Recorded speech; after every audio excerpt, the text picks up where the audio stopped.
Welcome to Global News Headlines Today. Silver just ripped up to $77–78 today, and a bunch of miners popped nicely. But while your stocks made money on that move, the real story is still happening behind the scenes at the Comex. Registered silver is sitting at roughly 79.6 million ounces against almost 500 million ounces of paper claims. That's only a 13 to 14% coverage ratio, and it has been deep in the danger zone for months. Today, I'm doing a full deep dive. How Comex silver contracts actually work, what the current pressure looks like in May 2026, the near-term timeline, and the realistic dates when cash settlement could finally hit. If you stack physical silver or trade the miners, stick around because this one matters. First, let's cover the basics so everything makes sense.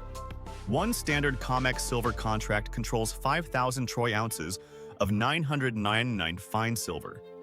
That's roughly 156 kilograms or about 340 pounds of metal per contract.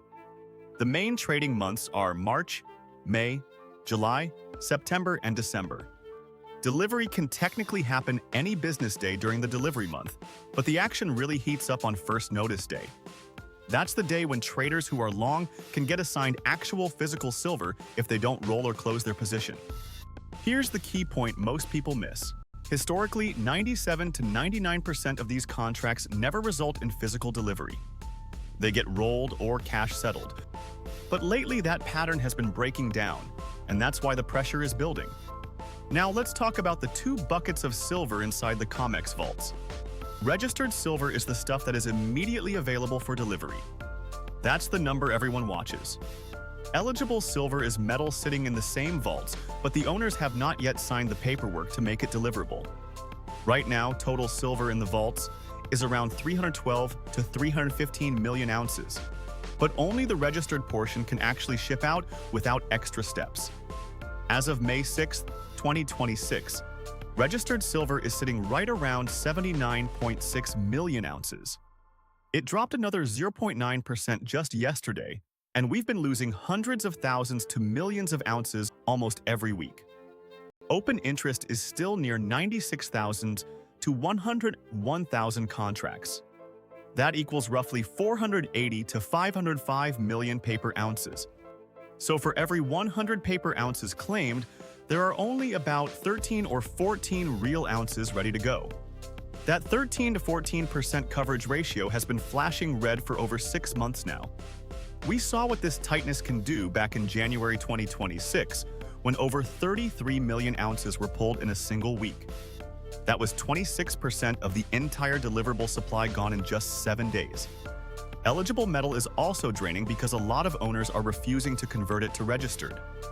They either want to keep the physical themselves, or they expect much higher prices later. That refusal is making the situation tighter every single month. Right now, we are still in the May 2026 delivery window. First notice day already passed in late April, and we have seen delivery notices coming in daily. As of May 5th, there were already over 8,200 ounces standing for delivery in the May contract. The window stays open through the end of May. Next up is the June 2026 contract. Its first notice day lands in late May. And that is where a lot of eyes are shifting right now. So what should you watch in the near term? Check the daily CME delivery reports that drop after hours. Look for big jumps in issues and stops, and any sudden drops in registered inventory. If the percentage of contracts standing for actual delivery climbs above 5 to 10% again, like we saw in January and March, the pressure becomes very loud. Now the big question everyone asks, when does cash settlement actually happen? The Comex and CME have tools to keep the system from breaking. They can force cash settlement on non-hedging accounts. They tightened those rules earlier in 2026 exactly for this kind of situation. They can also try to convert more eligible metal, but as we said, owners are pushing back hard. Realistic risk windows for something big are late May through the September contract.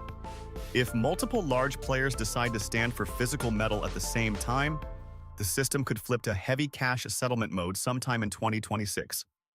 There is no exact D-Day printed on the calendar because they will bend and roll as long as possible. But the structural tightness is not going away. Industrial demand stays strong. Asia keeps pulling metal, and stackers worldwide are still buying physical. Here's why this whole story matters to you. As long as paper silver controls the price, your mining stocks stay leveraged to the Comex game. Good earnings can get completely ignored if the paper price gets slammed. But when the paper game finally dies and real physical supply and demand take over, that's when the miners should start grinding higher on fundamentals instead of getting whipped around every month. My straight take for you: keep stacking physical silver on the dips. Keep an eye on those vault reports every single day. Swing the miners when the paper price gives you a nice pop like it did yesterday. But understand the big, steady upside probably waits until after the paper system breaks. Drop your biggest Comex questions in the comments below. I'll answer some of them in the next video. If this helped you understand what's really going on, smash the like button. Like, share, comment, and subscribe. This has been the Global Edition, today's news. Stay informed. See you tomorrow.